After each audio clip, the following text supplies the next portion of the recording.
कि हम चर्चा करने को तैयार हैं, कि हम चर्चा के लिए तैयार है। और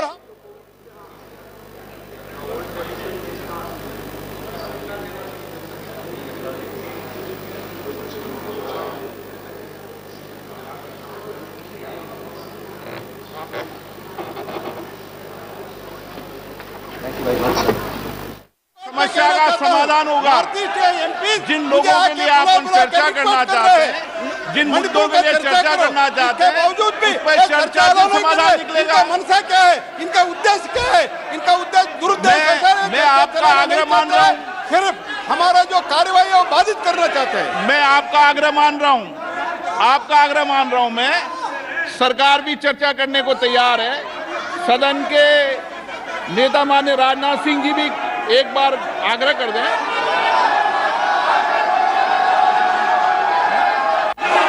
हम मणिपुर के मुद्दे पर चर्चा के लिए पूरी तरह से तैयार हैं, लेकिन फिर भी प्रतिपक्ष हमारी बात को स्वीकार करने को तैयार नहीं है। मैं यह मानता हूं कि मणिपुर जैसी गंभीर घटना के प्रति जो चर्चा होनी चाहिए, उसके प्रति प्रतिपक्ष गंभीर नहीं है। नीचे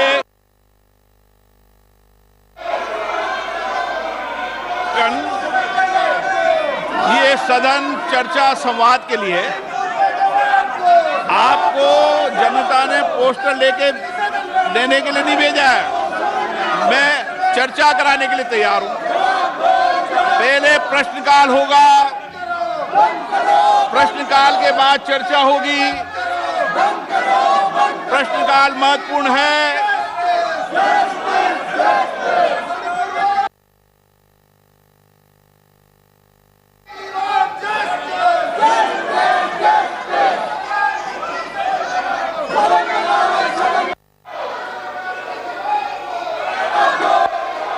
आप चर्चा करना चाहते हैं, चर्चा नहीं करना चाहते, आपके नेता ने कहा चर्चा के लिए, सरकार ने कहा चर्चा को तैयार है। नो, नारेबाजी से कोई समस्या का समाधान नहीं निकलेगा।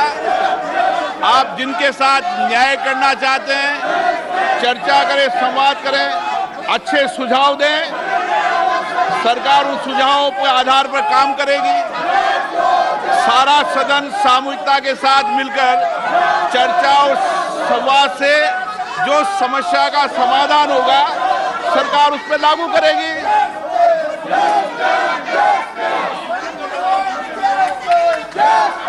प्रश्नकाल प्रश्न संख्या 41 श्री सुबोध पाठक। 41 क्या पर्यावरण वन और जलवायु परिवर्तन मंत्री यह बताने की कृपा करेंगे, क्या केंद्र और राज्य सरकारों की परियोजनाएं पर्यावरणीय स्वीकृति के अभाव में विभिन्न राज्यों और संघ राज्य क्षेत्रों के पास लंबित हैं? यदि हाँ, तो तत्संबंधी राज्यवार ब्यौरा क्या है?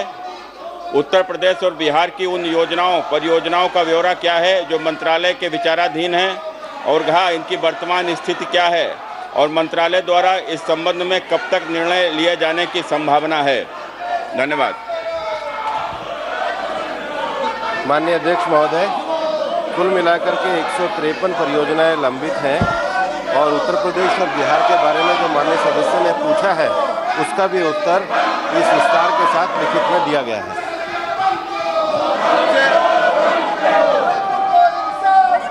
पर्यावरण की दृष्टि से हमारे कन्नौज लोकसभा क्षेत्र में कई बड़ी बड़ी झीलें हैं, जिसमें कि विशेष रसूलाबाद तहसील में इटैली और कन्नौज में जो हमारी लाख पक्षी विहार भी है, वहाँ के ऊपर पर्यावरण की दृष्टि से इनको सुचारू रूप से इनका उद्धार किया जाए, और वहाँ के ऊपर जो तमाम ज़मीनों पर भी कब्जा हुआ है उसको भी मुक्त कराया जाए। माननीय अध्यक्ष महोदय, जो प्रश्न अभी माननीय सदस्य महोदय ने पूछा है वो एनवायरमेंट क्लियरेंस से रिलेटेड नहीं है। और देख रहे हैं आप, लोकसभा की कार्यवाही चल रही है, प्रश्नकाल चल रहा है, लेकिन विपक्ष का हंगामा भी बराबर हमें देखने को मिल रहा है। मेरे सहयोगी रमन कुमार हमारे साथ जुड़ गए हैं।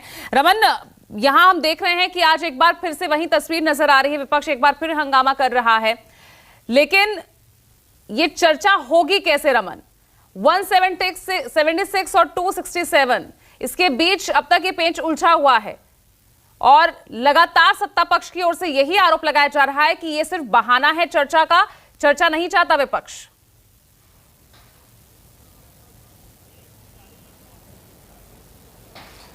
देखिए, सदन की शुरुआत होने से पहले सत्ता पक्ष और विपक्ष के सांसदों ने गांधी प्रतिमा के सामने धरना दिया। सत्ता पक्ष के सांसद ये मांग कर रहे थे कि राजस्थान, बिहार, बंगाल में जिस तरह की घटनाएं हुई है, महिलाओं के उत्पीड़न की घटनाएं हुई है, उस मुद्दे पर भी चर्चा हो, उस मुद्दे पर भी सरकार जवाब दे। जबकि विपक्ष के सांसद इकट्ठा होकर, इंडिया के जितने भी सांसद हैं, उन्होंने इकट्ठा होकर मणिपुर की घटना पर प्रधानमंत्री से चुप्पी तोड़ने की मांग की और कहा कि प्रधानमंत्री सदन में आएँ और अपना मौन तोड़ें। जो कि प्रधानमंत्री ने अभी सदन के अंदर मणिपुर के मुद्दे पर कोई बयान नहीं दिया है, भले ही सदन के बाहर उन्होंने बयान दिया है मणिपुर की घटनाओं पर, और मणिपुर को राजस्थान से जोड़ते हुए कहा कि राज्य सरकारों को इस बारे में कार्रवाई करनी चाहिए। लेकिन सदन के अंदर अभी तक तमाम मांगों के होने के बाद भी प्रधानमंत्री का कोई जवाब नहीं आया है।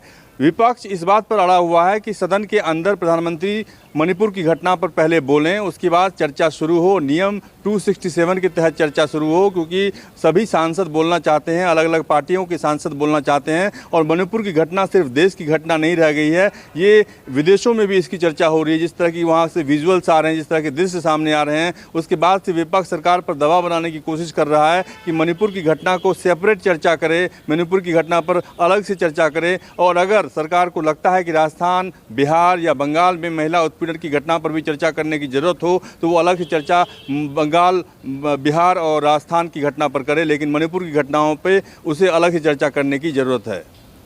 बिल्कुल, और इसी को लेकर हम देख रहे हैं किस तरह की जो बहस है या ये कहें जो टकराव है वो सदन में हमें दिख भी रहा है। लेकिन रमन, अब इसका हल क्या निकलेगा? क्योंकि आज भी वही तस्वीर जो हमने पिछले सप्ताह, पिछले 2 दिन हमने देखा, किस तरह से सिर्फ 19 या 20 मिनट तक ही दोनों सदनों की कार्यवाही चली। क्या इस सप्ताह भी यही हाल देखने को मिलेगा? क्योंकि जिस तरह से हम देख रहे हैं कि कोई समन्वय दोनों ही पक्षों की तरफ बन नहीं रहा।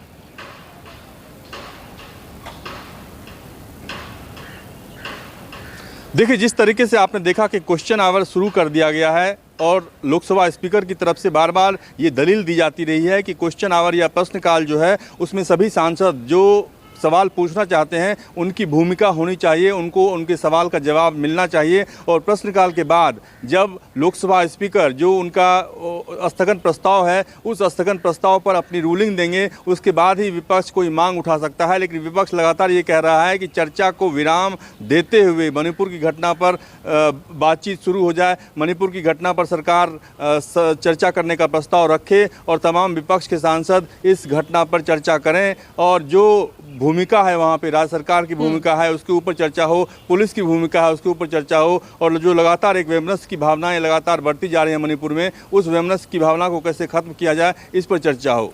ठीक है रमन, आप लगातार हमारे साथ बने रहिएगा। इस बीच देखिए राज्यसभा की कार्यवाही स्थगित हो गई है, लेकिन लोकसभा में लगातार हंगामा